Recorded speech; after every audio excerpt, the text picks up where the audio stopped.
Christmas is this blank canvas, and everybody uses it to work out their feelings of family and hope and nostalgia. Oh, I'm not just being philosophical. That's a quote from Feast of the Seven Fishes, the 2019 film from writer and director Robert Tinnell.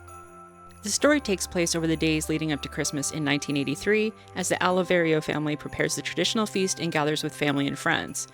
The film is set in a Rust Belt town in the Ohio River Valley, and it was filmed in Fairmont and Rivesville, West Virginia, where Robert Tinnell grew up. We're in Fairmont right now, standing in front of the Feast of the Seven Fishes mural that was unveiled in 2021. Today we'll take you along for the ride as we check out the filming locations here in Marion County. The film opens with a great aerial shot of the Rivesville power station on the banks of the Monongahela River. We don't have a drone to recreate the shot, but here's the power station that you see from above. Johnny's Market, which in real life is DeMary's Market, is a family-run business that supplies meat and fish to the local community. Tony works here with his folks, but has dreams of going to art school. At the beginning of the film, we see him out behind the store painting a scene on the Paw Paw Creek. The building up behind me is seen a lot in the film. It's an old church that is now home to a record store called Assumption Records, which is pretty cool. The exterior was used as the Catholic church, but the interior shots with Nani and Beth were filmed at the Rivesville UMC right here.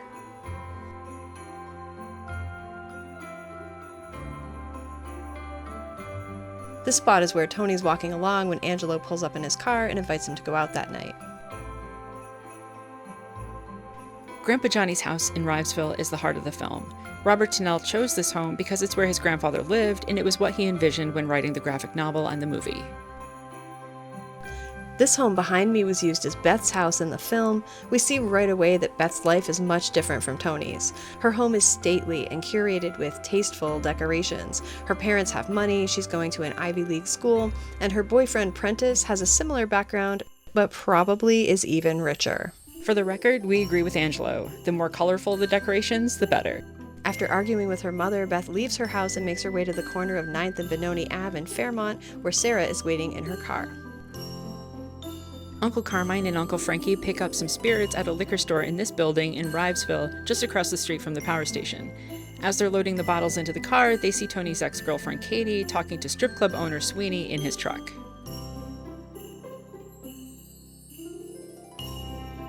We see Tony and his friends come and go a few times at Cardi's 8th Street bar. Unfortunately, the exterior has changed quite a bit since filming, but it's still recognizable. See the steps there and the railings?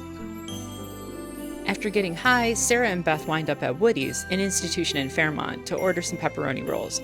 If only they made vegan versions, we'd be indulging ourselves right now.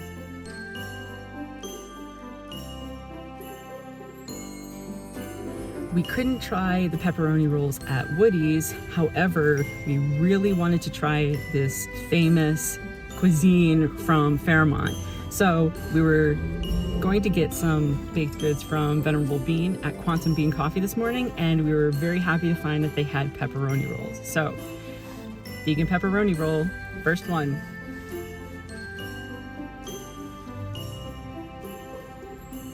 Delicious. It's so good. It's seitan pepperoni, but it's spiced beautifully. It's wonderful. And it's nice and meaty. It's great. All right, my turn.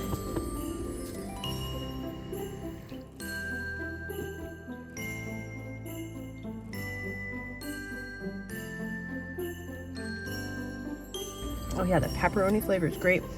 The bread is nice and soft. This is really good. Cheers, West Virginia.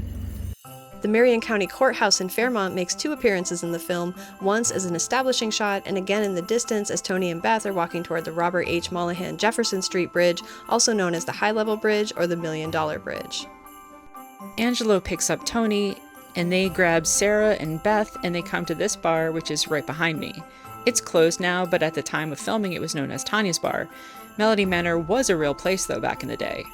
When Tony and Beth leave Cardi's, they walk toward the High Level Bridge, and from this spot we get a beautiful view of downtown Fairmont at night. In an establishing shot on a wintry Christmas Eve morning, we see these docks on the Monongahela with the power plant from Rivesville in the background. The power plant is kind of its own character in the film, helping to build the feeling of this small industrial town through establishing shots like this one. Unfortunately, there were a few locations we just couldn't find. Katie's house, Sweeney's house, and the nightclub where Katie was supposed to dance before Tony stepped in and tried to save her, those all eluded us. If anyone watching happens to know where those locations are, drop them in the comments and we'll make an updated video the next time we're in West Virginia. Thanks for riding along on this holiday adventure. Please give this video a like and follow us to visit other important places in film and TV history.